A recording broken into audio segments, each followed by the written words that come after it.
All right, welcome everybody back to Super Showdown. It is part 3 of Super Showdown. Got a tag team series match, and we have a women's championship open challenge at the end of this part.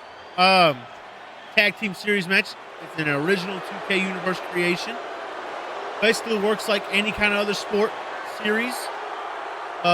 This tag team match is not going to be 2-on-2. It's going to be 2 one-on-one matches at first. If one team wins the first one-on-one match and the other team wins the first one-on-one match or second one-on-one match, there will be a third one-on-one match to take the series. The best 2 out of 3 falls with different opponents. And the winner of each match will face each other if there is a match 3. So the Tongans will face Mello and Trick. Winners are going to SummerSlam to challenge the tag team champions. So it's a huge match for Tama and Tonga.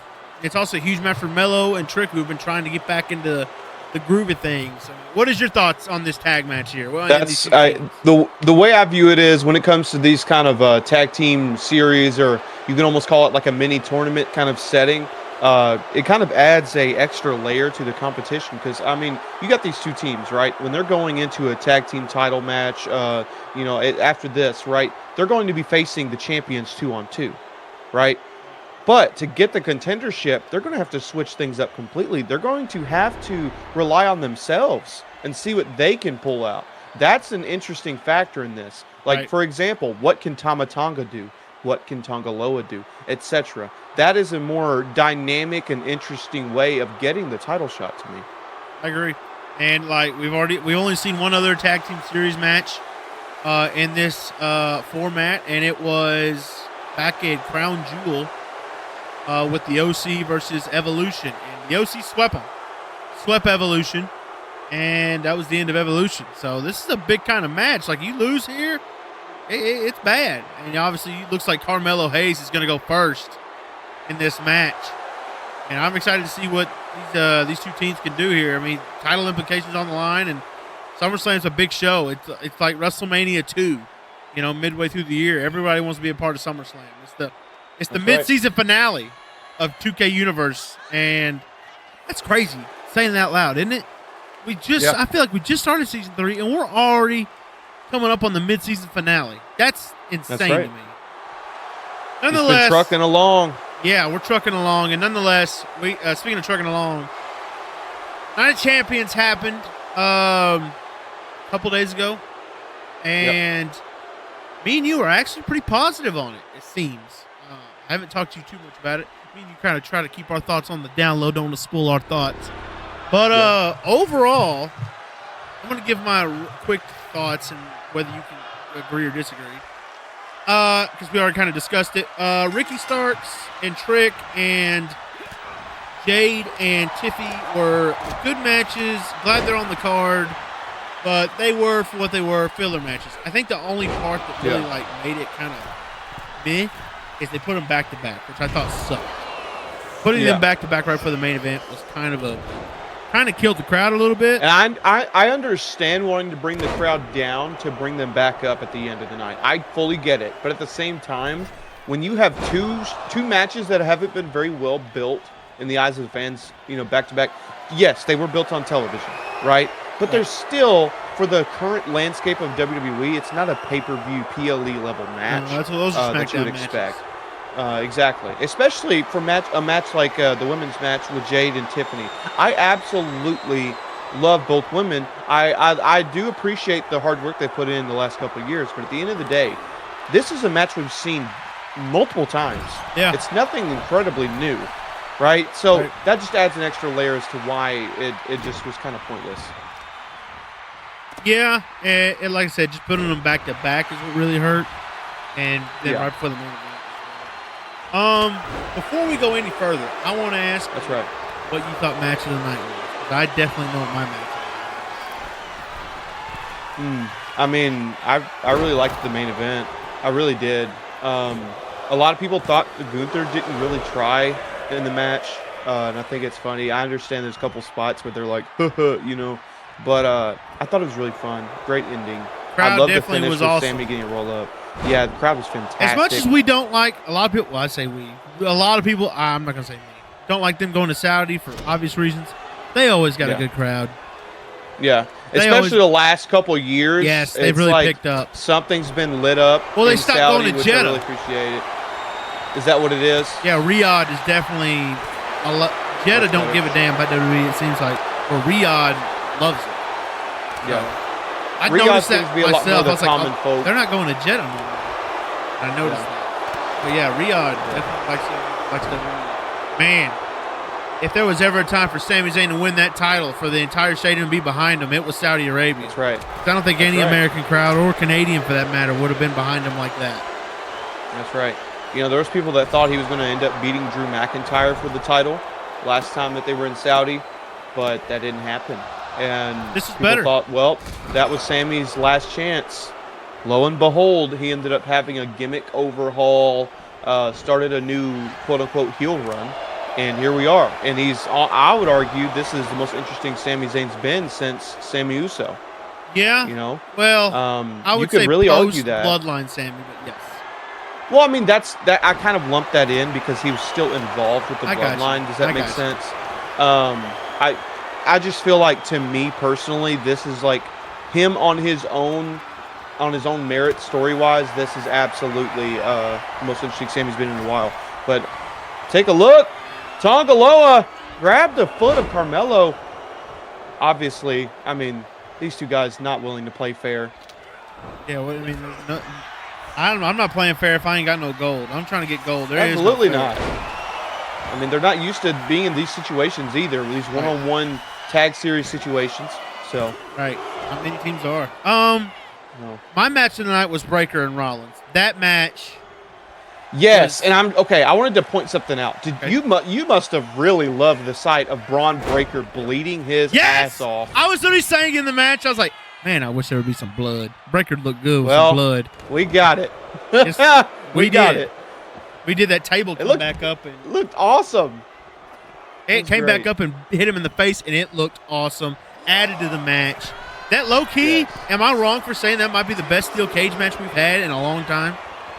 I agree, especially since most steel cage matches are cookie cutter. They're treated the same.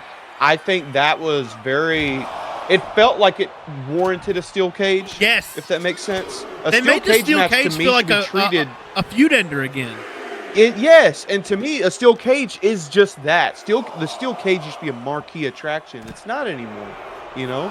It might be and now. I think it should be viewed in the same light as a cell or a chamber or, you know, any of these big, stipulated. Around that area. No, but do you understand what I'm saying, though? Around a stip match is what I would say. The same. You shouldn't just treat this like it's a random Raw Extreme Rules match. I agree. Is what I'm saying. I agree. It was really good. And how do you feel about Breakker losing? Everybody else is like Breakker's cooked, and I'm just like, really? We talked about this multiple times now. Braun Breakker's fine. Seth Rollins is obviously, he's been billed as the guy that they're looking to use as the right here and now for the booking. And like we talked about, we could very well see Rollins and Roman here very, very soon. At SummerSlam. Yep. Do you still think it's Rollins and Roman at SummerSlam? I'm unsure, but I'd like to see it. I don't want to show my cards a little bit, but I'm seeing that Brock might take the title off of Sami before SummerSlam. Everybody's saying that. I was wanting to talk about that when we got to the main event.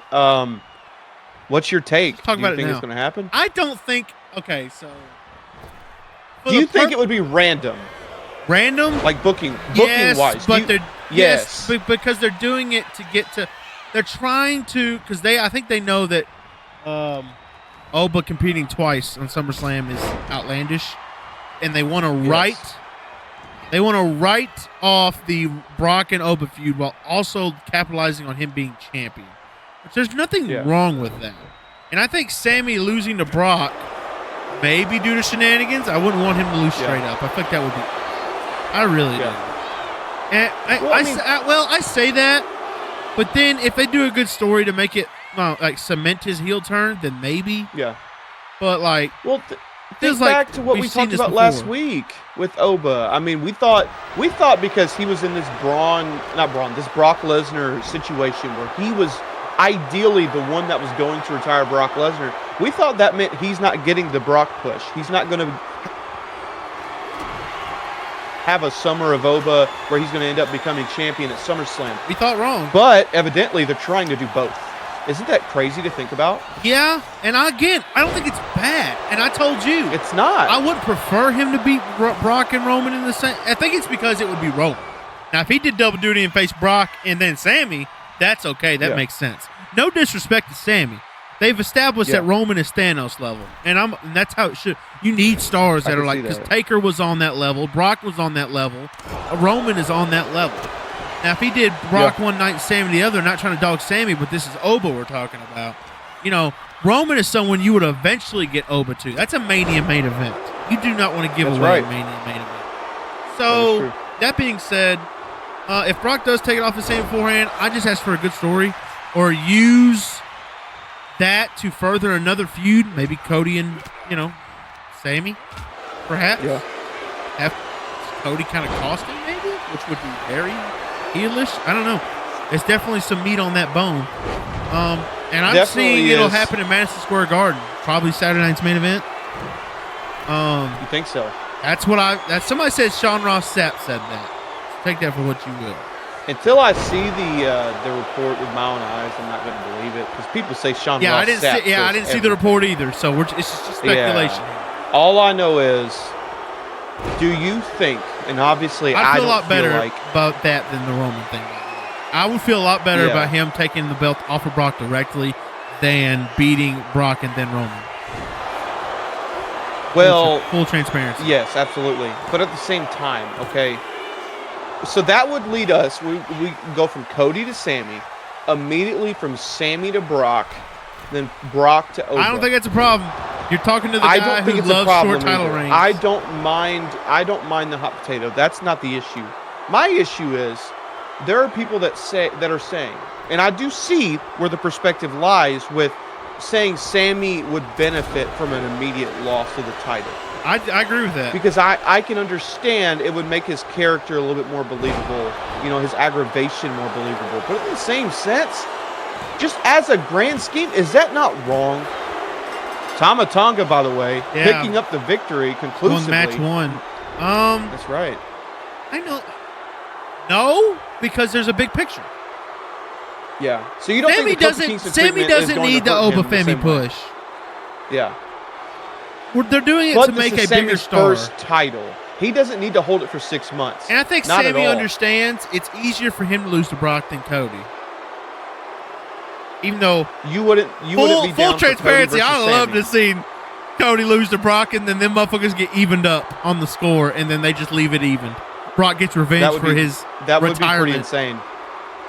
I wouldn't mind that. Especially if Sammy helped cost him. Right there.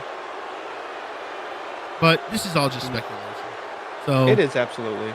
So again, I would like that better. As much as I love that Sammy won, I would love it better if Brock took it off of Sammy and Oba took it off of Brock. Plus Brock gets to come into Minneapolis one last time as the champion, gets to go out and put over Oba in the most big way possible. A black man beat Brock for a championship. That's right. You finish him off. Get ultimate revenge. But yeah, he could get revenge for Big E, Kofi, Bobby Lashley, The Rock, all of them. They should all show up too. They should all show up. Yeah, that would be crazy. That would be kind of nuts. It'd be so funny. It's a shame that Xavier Woods and Kofi Kingston aren't a part of the company anymore. Hearing Big E talk about the Lesnar title, that was sad. Yeah, it was. Did you see Big E talk about the Royal Rumble spot he pitched? No, I didn't. No? Okay.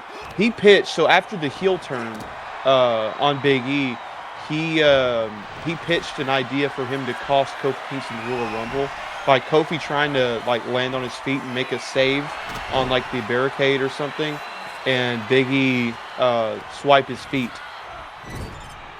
And cost him. Yeah, and it got turned down. So that kind of proves the rumor that was going around at the time that management just didn't want to capitalize on the heel turn. Because if you remember, that heel turn was hot. The New Day's turn on Big E was a big deal, but it just we kind were of all went out hoping in a that whimper. it was going to lead to a Big E return too. Yes, and I understand the philosophy behind why would we let you cost him the Rumble if it's not going to lead somewhere. It's got to have a payoff, right? Yeah, on that, I understand. that perspective, I would be like, why did we do this? Yeah, I understand, but at that aspect, why turn on Big E at all? You know what I mean? It's just going to Well, fuel I that mean, to be fair, speculation. there's less risk to the him because I mean, at the end of the day, it did work. They were healed. It did, but anyways. yeah. So I found it. back on while we're on interviews, I want to discuss the Heyman deal. Yes. Now I just want to discuss a little bit of it. I was surprised at how honest he was. I was too, especially knowing who he is. He was brutally honest about Vince, which absolutely me. was. Like he was pretty much. I mean, I wouldn't say he was dogging Vince, but he was dogging Vince a lot. I mean, do you remember he was one of the first people to say it's the Paul Levesque era? I mean, he was all over it. Yeah, covered by Tongaloa. Oh, look at that. Ref almost missed a rope break. Mello catching the ref's attention. You see Tongaloa he almost clean swept Trick Mello gang there. Yeah, that'd be a hell of a statement for They absolutely would. Tama and Tonga. But yeah, he was one of the first people to say it's Paul Levesque era. And he was, I mean, and yeah, maybe it's because he's loyal to whoever's paying his paycheck. He's absolutely. And maybe that's it. And maybe he'll dog Triple H after Triple H gets demoted or something. Maybe that's what's going to happen. I doubt it. I don't really get that vibe from them because Heyman is having a lot of influence on a lot of things now. Yes, he is. I was surprised about how brutally honest he was about Cesaro. That's what I wanted to talk about. Yeah. He straight up was like, WWE failed him. Because I think that's like generally what people feel like, even in management, aside from guys like Vince. The problem with Cesaro, and this has been talked about since then, is they didn't feel like he had charisma. And I can understand that he can't talk the best, but he's an intense performer. With intense facials, I think he's willing to go the extra was mile peak Cesaro, though. I thought he could talk. I thought he could wrestle. I thought he had charisma. Yes. But you also got to consider, this is before the bar. This is Cesaro before that. So I can sort of get where they're coming from, but in the same sense, Paul Heyman's absolutely right. Cesaro was also, if you remember, the Cesaro section was really big at that time, too. Yes. It was just a really big lightning in the bottle situation. They had a guy that not only he had a great physique, great look. I understand he wasn't the best on the mic, but he was still charismatic in between those ropes. He had a personality. But Vince just didn't feel. Yeah, and like I said, I was surprised how brutally, because I don't know, I expected Heyman to be like, it just didn't work at the time. Give like such a political answer, because look, Heyman does that sometimes. But he straight up was like, dude, we failed him. We failed him. He was putting all the fault on WWE/Vince, and I was just like, wow, that shocked me. That actually. Well, think about it. Think about it. We all knew it, right? But yeah, I was just shocked to hear him say it. We obviously can't use early NXT as an indictment of Triple H's current booking, of course, because it's completely different. But at the same time, what happened in 2014 with Cesaro? It's not just the whole Mania win in the Battle Royal. It's not just Paul Heyman. NXT, he brought Cesaro down to NXT, and Cesaro went insane. Him and Cesaro Sammy had some in of the best matches there. Match is still one of the greatest matches of all time. Yes, absolutely. So, in my mind, at least at that time, Triple H was very high on him. So it makes sense. I just thought I would get your thoughts on that. I thought that was very. I totally agree. I thought the same thing. I was like, okay, Heyman. And then he even talked about ECW, about how awful it was. Which, I mean, he's been vocal about before. Look at Tama! Bang! A spear! Is that a shot at Roman? Wow. All right, Tama, pop off. Yeah, he talked about how ECW and his. Oh, and by the way, him talking about TNA was crazy. I thought it was great because this is a story that's been talked about but not by confirmed. Other people, and he has admitted that he almost took part in creative and tried to buy TNA, but at the same time, he had never been in depth about it, No. and he went fully in depth. Yes, and they literally chose legend. If he'd have took over, dude. Yeah, I know it would have been crazy because I feel like the X division, the lightning in the bottle that was, it would have been the whole company. Yeah, Heyman the would whole have company capitalized would have been on it built for sure. like that. A lot of people took issue with him basically saying all of AEW's success is rooted from ECW. And I was just like, dude, he was just well, technically he's not wrong. Look at his run on SmackDown as the executive creative on SmackDown. I mean, what a great time. You felt the difference whenever he lost the pin. I mean, he was still on TV as GM, but it still wasn't the same. I agree. I agree. Yeah. All right. Well, I just wanted to touch base on that. I thought that was a very awesome interview. Yeah. Night of Champions. Back to Night of Champions. I loved. So Mikey, he was like, I didn't like the ending of Breakker and Rollins. I'm like, dude, that was a great ending. I like how Breakker was like, I'm done, but you're gonna have to kill me, and I loved that. And that super stomp looked amazing. Usually when Rollins hits it, sometimes it looks kind of wonky. Man, he executed it perfect. Breakker ate it good. Rollins executed it good. That match was just awesome. And Tonga Loa picks up the win in match 2, and they sweep Mello and Trick. Even with Mello saving the match earlier, it still wasn't enough. The Tongans clean sweep the tag series. And they're going to SummerSlam. That's right. Trick Mello Gang, they gave their hardest. What a great series of matches, by the way. It's been a fun show already. It's already. And we still got a Women's Open Challenge World Anybody can answer it, so that's going to be fun. Raquel feels so unstoppable that she says she didn't have to know who her opponent is. That's insane. So we'll see if that works out for her. And then don't forget on the next part, it's Kane and Abyss, the Unstoppable Monster Machine Tag Team, versus the newly reformed, quote-unquote, outsiders, Damian Priest and Baron Corbin. They had such a great match that Damian and Baron were like, man, let's run this back, bro. And I love it because obviously it's one of our tag team OGs back in season 1 when they were part of the NWO. So we'll see if they got something in them here at Super Showdown. And obviously the main event, King of the Ring Finals, Bronson Reed and Kenny Omega. You don't want to miss that. The Tongans are going to SummerSlam.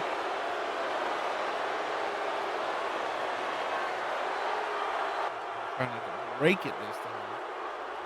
Pull up another. Maybe I did work it. Welcome everybody back after the match break. Main event, Raquel Rodriguez, open challenge for the Women's World title. We are informed that the challenger is actually going to come out first. So we won't have to wait too long to see who answers the open challenge for the Women's World Heavyweight Championship. Is this smart to do this? Oh my God! It's the legend! The Hall of Famer! The original Extreme. Wow, she's one of the innovators of the women's division, one of the trailblazers, in fact. We've seen her come back in the past, but what does she have against a woman like Raquel? You've talked about Raquel multiple times, especially lately, but how she is literally on top of the world. She's the top dog. And where does she rank in the rankings again? Is it number 4, number 5? Raquel is number 7 in the rankings, in the 7? total rankings, but she is the top-ranked SmackDown superstar, so that should be worth noting. And Lita's about to take got it her cut on. out for her. Yes. Wow. What a challenge. Yeah, what a challenge. Taking on a Hall of Famer on no notice that's a challenge. But if anybody can do it, it's Raquel. She's been on a run. Raquel, I mean, she's a very seasoned individual in this ring as of late. She's been in the ring more than just about anybody else in the women's division. I mean, Raquel's been putting in the work. So realistically, her being challenged by Lita, I would argue Lita has a much bigger challenge against her tonight. I agree. Technically, on the rankings, Lita is ranked number 61. Wow. 2K Universe rankings. Yeah, not a huge ranking. She's actually 0-3 in PLE competition. Wow. So not very great, but hell, she could pull off a stunner here tonight. Very well could. I mean, Lita's not someone that's fully just away from any possibility of winning tonight. She's a multiple-time women's champion, so she very much could pull it off. Yes, exactly. So, wrap this up. This is the last match on the part. Braun Breaker.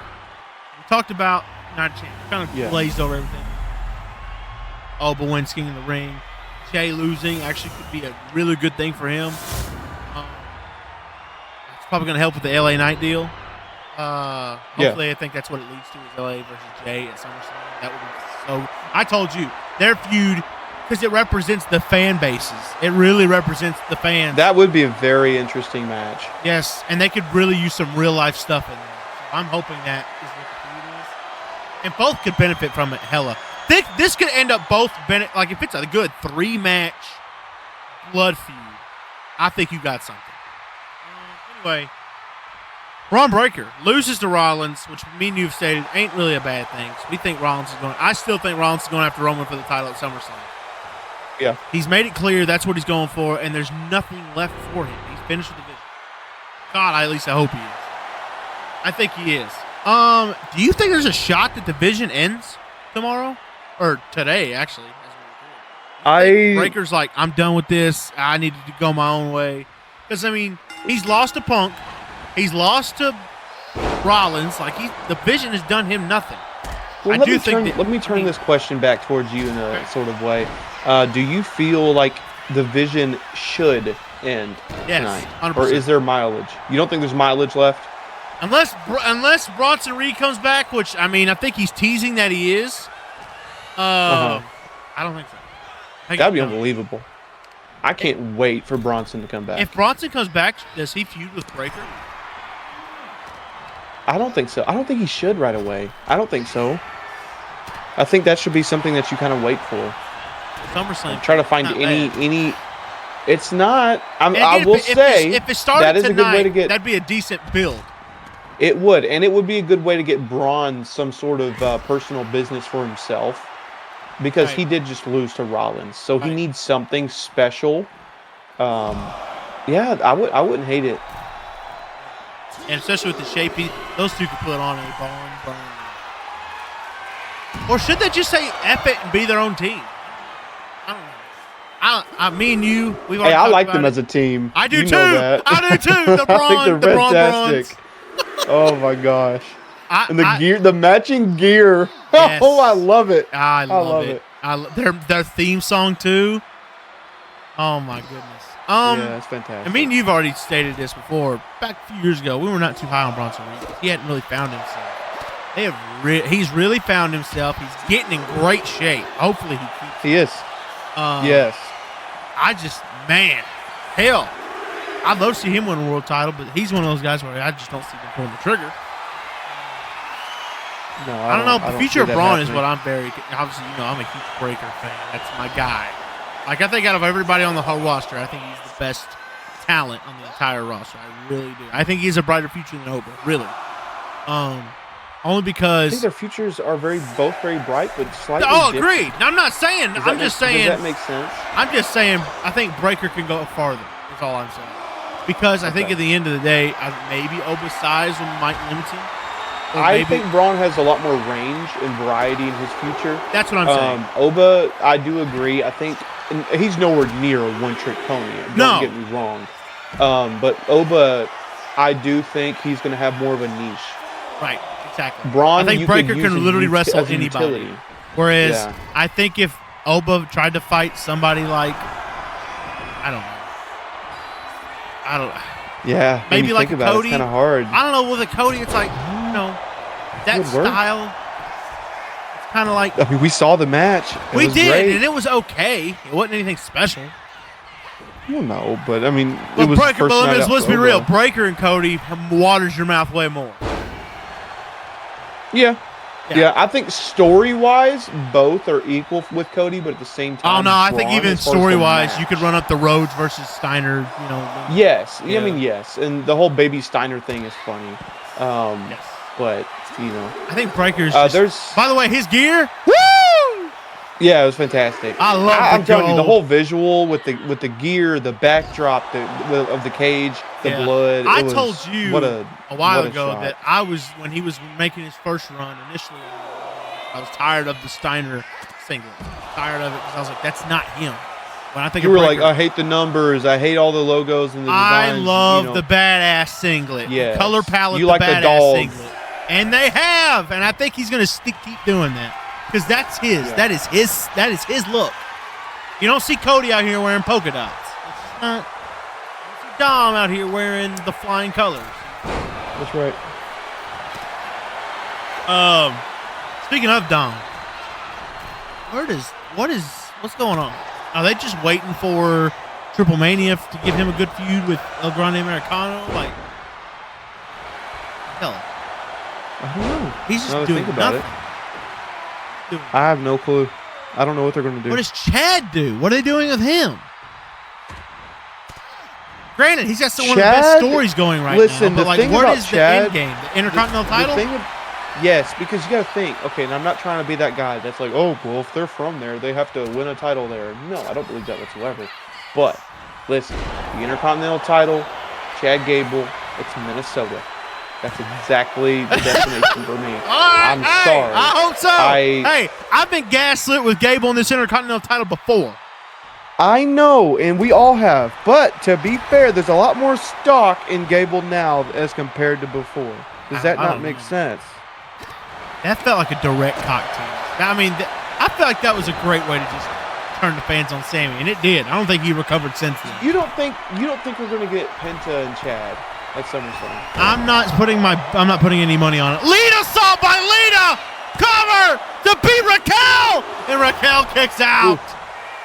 That was about her best shot so far in this match at winning the title. Yeah. Hell, she might be going for another one here. I think she is. I'll go for a second. Lita sold another cover. Halfway broke. Don't fix it. Oh, nailed it. Oh! Wow. What an upset. Holy hell. What an upset. What a return. We talked about the rankings. We talked about how she hasn't competed nearly as much as Raquel. That's going to put Lita up in there. It definitely is. You're not going to be 61 after this, that's for sure. She just topped number 7. The number 1 SmackDown superstar. And she was 0-3 in 2K Universe history in PLEs. Wow. And that I thought it was over right there. I thought she had a concussion. And now Lita just, look at this, hung in there. I love it. You know how I love it when legends come back and win titles. Yes, absolutely.